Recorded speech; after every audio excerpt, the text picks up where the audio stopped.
سعودیہ عربیہ، جس کو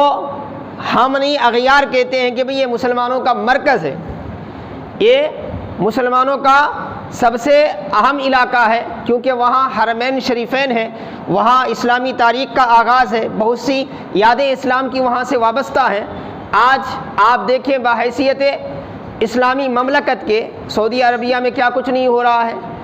کیسے کیسے فتنے کیا ہے وہاں پر ظاہر نہیں ہو رہے ہیں، اور اگر کوئی عالم دین اس کے خلاف آواز اٹھاتا ہے تو اسے پکڑ کر کیا ہے جیلوں میں ڈالا جا رہا ہے، ان پر مقدمہ بازی کی جا رہی ہے، ان پر کیا ہے باضابطہ کیا ہے، ان کو حکومت کا باغی قرار دے کر کیا ہے قتل کا فیصلہ سنایا جا رہا ہے۔ تو آپ اندازہ کر سکتے ہیں کہ کتنا نازک موڑ مسلمانوں کے لیے آ گیا ہے۔ میں کسی سیکولر ملک کی بات نہیں کر رہا، میں کسی ایسے ملک کی بات نہیں کر رہا جہاں مسلمانوں کے خلاف سازشیں ہوتی ہیں، بلکہ اس ملک کی بات کر رہا ہوں جہاں کا الف سے لے کر یا تک سارا معاملہ کیا ہے مسلمانوں کا ہے۔ ایسے علاقے میں ایک عالم دین کھل کر کیا ہے اسلام کے بارے میں نہیں بول سکتا، اسلام کے خلاف جو غلطیاں لوگ کر رہے ہیں اور ان میں جو برائیاں ہیں اس پر کیا ہے کلام نہیں کر سکتا۔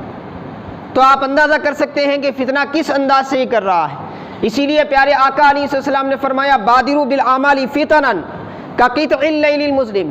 اس رات کے اندھیریوں کی طرح آنے والے فتنوں سے پہلے اچھے عمل کر لو، کیونکہ اس میں کیا ہوگا یصبح مؤمنا ویمسی کافرا ویمسی مؤمنا ویصبح کافرا، کیونکہ وہ فتنے کے دور آئیں گے تو اتنے خطرناک ہوں گے، ایمان کے لیے اتنی چیلنجز ہوں گے، ایمان کے لیے اتنی آزمائش ہوں گی کہ آقا فرماتے ہیں صبح ایمان کی حالت میں ہوگی تو شام کفر کی حالت میں ہوگی، شام تک اسے اپنا ایمان بچانا مشکل ہو جائے گا۔ صبح کرے گا تو وہ ایمانی حالت میں کرے گا، مسلمان رہے گا، ایمان والا رہے گا، شام ہوتے ہوتے ان فتنوں کے ہتھے چڑھ کر کیا ہے اس کا ایمان ختم ہو جائے گا، اس کا ایمان ختم ہو جائے گا۔ وَيُمْسِي مُؤْمِنًا وَيُصْبِحُ كَافِرًا، شام اس حالت میں کرے گا کہ ایمان والا رہے گا، رات سلامتی سے گزرے گی، صبح ہونے تک اس پر ایسے فتنے وارد ہوں گے کہ صبح اس حالت میں اٹھے گا کہ اس کا ایمان چلا گیا ہوگا، وہ کفر کی حالت میں کیا ہے صبح کرے گا۔